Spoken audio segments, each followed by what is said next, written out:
Hello, welcome back my YouTube channel life with Prashant. ಮತ್ತೊಂದು ಆವರ್ತಿ YouTube ಚಾನಲ್ಗೆ ನೋಡಿ. ಇವತ್ತು ನಾವು ಕೆಲಸ ಸ್ಟಾರ್ಟ್ ಆಯಿತು ಅಂದರೆ ರಬ್ಬರ್ ಟಾಪಿಂಗ್ಗೆ ರಜೆ ಇತ್ತಾ, ಮಳೆ ಎಲ್ಲ ಬಂದು ಮರ ಲೀಕೇಜ್ ಆಗಿತ್ತು, ಟಾಪಿಂಗ್ ಮಾಡೋಕ್ಕಾಗಲ್ಲ.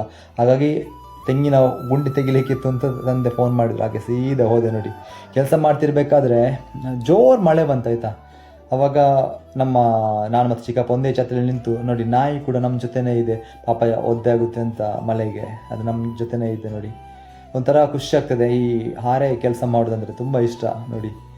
ಅಗ್ರಿಕಲ್ಚರಲ್ ಮತ್ತು ಕೆಲಸ ಮುಗಿಸಿ ಸ್ವಲ್ಪ ಹೊತ್ತು ನೋಡಿ ಬರುವಾಗ, ಇನ್ನು ಇವತ್ತಿದ್ದು ಕೆಲಸ ಮುಗಿಯಿತು, ಇನ್ನು ಮನೆಗೆ ಹೋಗಿ ಸ್ವಲ್ಪ ರೆಸ್ಟ್ ಮಾಡೋದು. ಹಾಗೆ ಮಧ್ಯಾಹ್ನದ ಊಟ ಮುಗಿಸಿ ನೋಡಿ, ಅದು ಹಿಂದೆ ನಮ್ಮ ತಂದೆ ಬರ್ತಾಯಿದ್ದಾರೆ, ಇದು ನಮ್ಮ ಚಿಕ್ಕಪ್ಪ. ಇದು ನೋಡಿ ಊಟ ಮಧ್ಯಾಹ್ನ, ನಮ್ಮ ಚಿಕ್ಕಪ್ಪ ಊಟ ಮಾಡ್ತಿದ್ದಾರೆ ನೋಡಿ. ಮತ್ತು ಫ್ರೆಂಡ್ಸ್, ಹೇಗಿದ್ದೀರಾ? ಇದು ನಮ್ಮ ಬೊಗ್ಗಿ ನೋಡಿ ಅಲ್ಲಿಯ, ಅದಕ್ಕೆ ಕೂಡ ಆಗ್ತಾಯಿದ್ದೀವಿ. ನಾವು ರೋಡಲ್ಲಿ ಬರುವಾಗ ಇದೊಂದು ನಾಯಿ ಆಯ್ತಾ, ಪಾಪ ಯಾರೋ ಓಡ್ತಿದ್ರು, ತುಂಬ ಬೇಜಾರಾಯಿತು ನೋಡಿ. ಒಂದು ಹೊತ್ತು ಊಟ ಹಾಕೋಕ್ಕಾಗದಿದ್ರೆ ಮತ್ತು ಯಾಕೆ ಸಾಕೋದು ನಾಯಿನ ನೋಡಿ.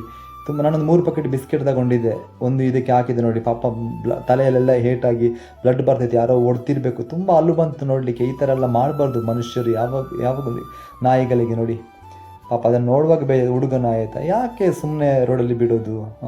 ಹಾಗೆ ಮುಂದೆ ಸೀದಾ ಬರಬೇಕಾದ್ರೆ ಇನ್ನೊಂದು ನಮ್ಮ ದಿಕ್ಕಿನ ಕಟ್ಟೆ ಒಳಗಡೆ ಪಾಪ ಅದೊಂದು ನಾಯಿ ಆ ಹೊಲಸಾದ ಪ್ಲಾಸ್ಟಿಕ್ಕಲ್ಲಿ ನೋಡಿ ಆ ಗಲೀಜನ್ನು ಏನೋ ತಿನ್ನಲಿಕ್ಕೆ ಟ್ರೈ ಮಾಡ್ತಿದ್ದೆ. ಏನು ಒಂದು ಸಾಕೋಕ್ಕಾಗದಿದ್ದರೆ ಯಾಕೆ ಸಾಕಿ ಸುಮ್ಮನೆ ರೋಡಲ್ಲಿ ಬಿಡಬೇಕು? ನಾವು ಎಷ್ಟು ನೋಡಿ, ಅದು ಬಿಸ್ಕೆಟ್ ನಮ್ಮದು 2-3 ಪ್ಯಾಕೆಟ್ 4 ಪ್ಯಾಕೆಟ್ ಇರ್ತದೆ. ಇದೊಂದು ಹಾಕಿದ್ದು ಸ್ವಲ್ಪ ಒಂದು ಹೊತ್ತಾದರೂ ಸ್ವಲ್ಪ ಆದರೆ ಹಸಿವು ನೀಗುತ್ತಲ್ಲ ಅಂತ ನೋಡಿ. ಪಾಪ ಅದನ್ನು ನೋಡುವಾಗಲೇ ಅಯ್ಯೋ ಪಾಪ ಅನ್ನಿಸ್ತದೆ. ಯಾವ ಮುಗ್ಧ ಜೀವಿಯಲ್ಲ, ಹಾಗೆ ರೋಡಲ್ಲಿ ತಂದು ಬಿಡೋದ್ರೆ ಸಾಕಿಬಿಡ್ರಿ. ಅಥವಾ ಮರಿ ಆದಾಗ ಅದನ್ನು ರೋಡಲ್ಲಿ ತಂದು ಬಿಡೋದು, ಅದರ ಮೊದಲೇ ಇಂಜೆಕ್ಷನ್ ಕೊಟ್ಟು ಏನಾದ್ರು ಟ್ರೀಟ್ಮೆಂಟ್ ಮಾಡಿ ಮಗು ಇಲ್ಲದ ಮರಿ ಆಗದಾಗೆ ಮಾಡಿ ನೋಡಿ. ಅದು ಒಂದು ಹೊತ್ತು ಊಟಕ್ಕೆ ಎಷ್ಟೆಲ್ಲ ಕಷ್ಟಪಡ್ತದೆ. ಕಲ್ಲೆಸೆಯೋದು, ಓಡಿಸೋದು. ಮೊನ್ನೆ ಘಟನೆ ನೋಡ್ತಾ ಇದ್ದೆ, ಹೋಟ್ಲ್ ಮುಂದೆ ಹೋಗಿ ನಿಂತ್ಕೊಂಡು ನೋಡ್ತಾ ಇದ್ದೆ ನಾಯಿ. ಅವರು ಬಿಸಿ ನೀರು ಎಸೆದು ಓಡಿಸಿದ್ರು. ಇದೆಲ್ಲ ನೋಡುವಾಗ ಸಿಟ್ಟು ಬರ್ತದೆ. ಅದೇ ಹೋಟ್ಲಿಂದ ಹೋಗಿ ನಾನು ಏನು ಹೇಳ್ತಾರಪ್ಪ ಪಲಾವ್ ತಂದು ಅವರ ಮುಂದೆ ನಾಯಿಗೆ ಹಾಕಿದೆ. ಮುಂದೆ ಬರ್ತೇನೆ ಇನ್ನೊಂದು ನಾಯಿ ನೋಡಿ, ಇದು ಸಾಯಲಿಕ್ಕೆ ಆಗಿದೆ ನೋಡಿ. ಹೊಟ್ಟೆ ಹೆಂಗೆ ಕಾಣ್ತಿದೆ, ಚಪ್ಪಟೆಯಾಗಿ. ಎಷ್ಟು ದಿವಸ ಆಗಿತ್ತು ಊಟ ಮಾಡದೆ. ಇದ್ದದನ್ನು ಹಾಕಿಬಿಟ್ಟೆ. ಒಮ್ಮೊಮ್ಮೆ ವಾಪಸ್ ಹೋಗ್ಬೇಕು. ಈಗ ನಾನು ಊಟ ತಗೊಂಡು ಮನೆಯಿಂದ ಹೋಗಬೇಕು ನೋಡಿ. ಅದು ನೋಡುವಾಗಲೇ ಬೇಜಾರಾಗ್ತದೆ. ನಾವಾದರೂ ಮನುಷ್ಯರು ಯಾರ್ಯಾವುದು ಕೈ ಚಾಚಿದರೆ ಕೊಡ್ತಾರೆ ಊಟ. ಇದಕ್ಕೆಲ್ಲ ನನಗೊಮ್ಮೆ ಸಿಟ್ಟು ಬರ್ತದೆ. ನನಗೇ ಯಾಕೆ ಸಿಗೋದು ದೇವ್ರೆ ಈ ಪ್ರಾಣಿಗಳೆಲ್ಲ? ತುಂಬ ಬೇಜಾರಾಯಿತು. ನಾನು ಅಮ್ಮನಿಗೆ ತೋರಿಸಿದ್ದೆ ಕೂಡ, ಅವರಿಗೆ ಕೂಡ ಬೇಜಾರಾಯ್ತು ಆಯಿತಾ. ಒಂದು 5 ಪ್ಯಾಕೆಟ್ ಬಿಸ್ಕೆಟ್ ಇತ್ತು, ಒಂದೊಂದು ಪ್ಯಾಕೆಟ್ ಹಾಕ್ಕೊಂಡು ಬಂದೆ. ಸ್ವಲ್ಪ ಆದರೂ ಹಸಿವು ನೀಗಿಸಿದರೆ ದೇವರ ದಯೆ ನಮ್ಮ ಮೇಲೆ ಇರ್ತದೆ. God bless you. ನೀವು ಕೂಡ ಸ್ವಲ್ಪ ಸಹಾಯ ಮಾಡಿ ನಾಯಿಗಳಿಗೆ.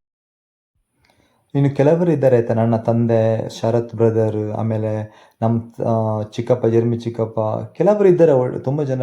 ಕೆಲವರು ಹಾಕ್ತಾರೆ ಊಟ ಕೆಲವು ನಾಯಿಗಳಿಗೆ ಬಿಸ್ಕೆಟ್. ಶರತ್ತಿಗೆಲ್ಲ ಜಾಸ್ತಿ ಅಭ್ಯಾಸ, ನಮಗೆ ಕೂಡ. ಹಾಗಾಗಿ ನೀವು ಕೂಡ ಸ್ವಲ್ಪ ಏನಾದರೂ ಹಾಕಿ ಅಂತ ಅಷ್ಟೇ ಕೇಳ್ಕೊಳ್ಳೋದು.